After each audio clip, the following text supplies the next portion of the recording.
Okay, I'm going to do all of our homework problems in one video, and there's a couple more slides with the remaining problems. So you're seeing these for first. If you want to see the rest of the problems, you can advance a little bit through the video. Okay, um, what we're seeing here is just powers, and we have to expand them, and then we have to calculate them out. Eventually, we don't have to expand them. We can just calculate them out if we know how to do that, but I'm going to do this for you, expand them out. Okay, so 3 to the 5th is simply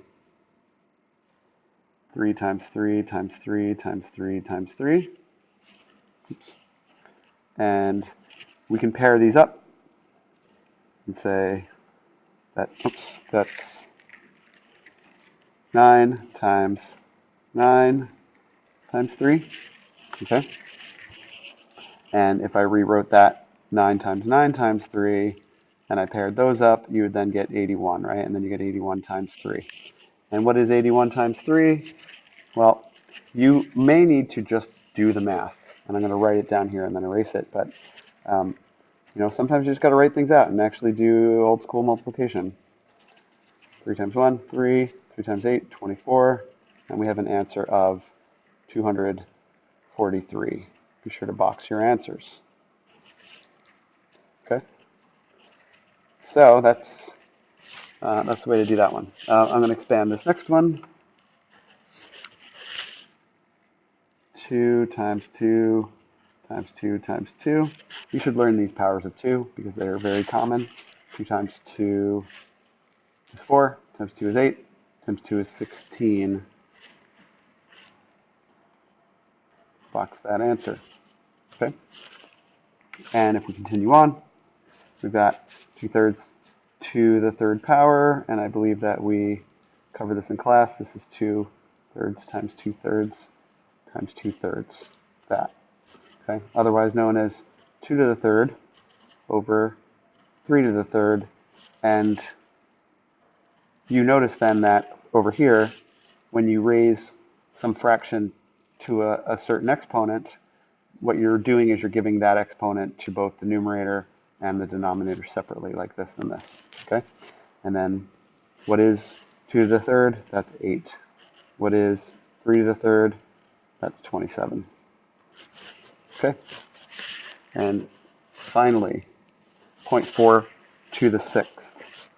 And I gave you a trick for this in class. I said that if there is just a single decimal place here after the, single place after the decimal, and you're going to multiply that 6 times, you're going to end up with a number that's got 6 places after the decimal. Okay? And then you can then just do 4 to the 6th and see what you get. And then we'll need to fill that in, making sure that the final digit lands in this final space, and add any additional zeros as we need to. Okay? So what you're really then doing, for now, we can say, okay, what's 4 times 4 times 4 times 4 times 4 times 4? And I like to think, just to be able to think about this as a certain way, because I like powers of 2, and I know my powers of 2. So I can say, I'm going to actually just break it apart and say, what if we treated this 4 as just 2 times 2? Yeah? And this 4 as just 2 times 2. And each one of these 4s as just 2 times 2, etc. Okay?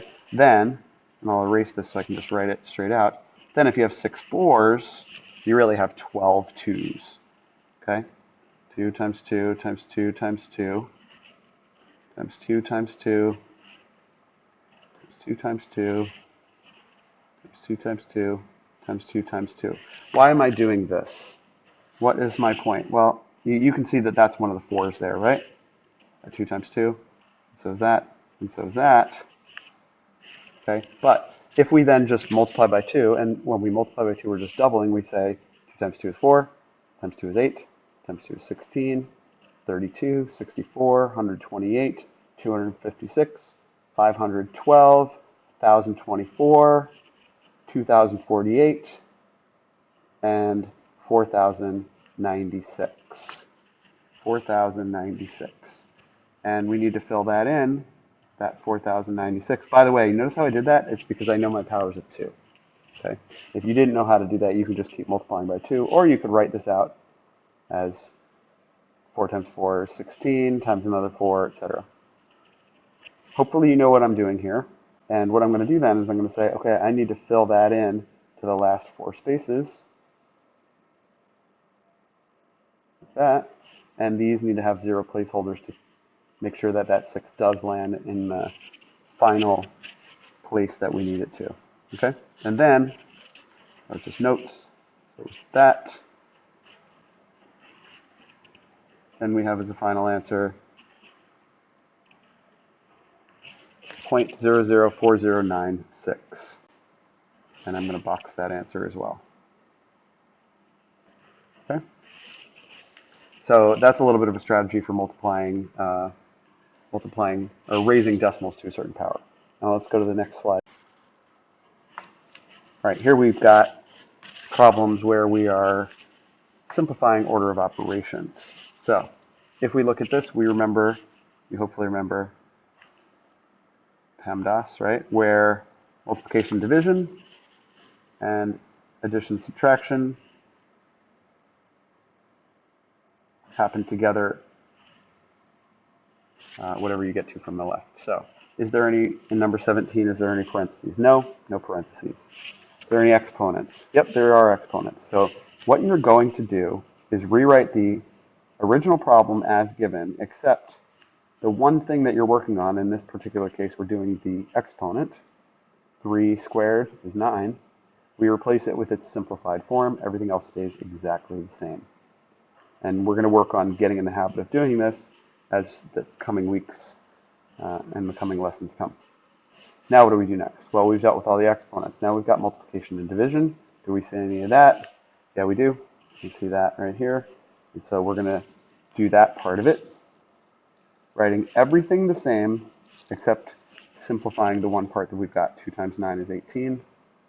Simplify that. Now there's only one last thing to do, which is the subtraction, which makes sense because it's the final step, that addition subtraction step. And 20 minus 18 is 2. Box your answer. Okay, now let's do this one. Notice that there are parentheses in number 19. Well, what do we do then? We treat inside the parentheses as its own problem, like it's its own order of operations problem that we need to solve down to a single number before we can do anything else. So we take this order of operations problem and we say 6 squared. 6 squared is 36. And we're allowed to deal with all of the powers, assuming that they're separated by lower level things, like multiplication, division, or addition, subtraction. That would happen in a later step. We're allowed to do all these at the same time, as long as we're waiting until it's time to do the exponents part. Okay, so inside we have 6 squared is 36 minus 3 cubed is 27. Okay, we've just done exponents there, and everything else stays the same. Right? And we're still in the parentheses, so we're still kind of technically in that first step of parentheses and solving inside of it. So now we do 36 minus 27, and that is 9. Parentheses are now down to a single number, and we don't need the parentheses anymore. Divided by 2. And 9 divided by 2 works out to either be, you could call it 4.5, or 9/2, or 4.5. All of those are acceptable answers for this particular problem, and we're going to box it. Okay, and let's go to the final slides for these last problems. Okay, we are going to simplify the parentheses first, writing everything else the same, just like we did on the last problems. And 4 minus 1 is 3. And since what's left is raised to a power, I'm going to keep it in parentheses right now. Okay? And we've got now 80 minus, what is 3 to the third power? It is 27. Okay? And if you need to, you can write 80 minus 27 on the side. I know that it's going to be 53, but we can write it out just to check. Okay, you can't take 7 from 0, so you need to borrow. 53.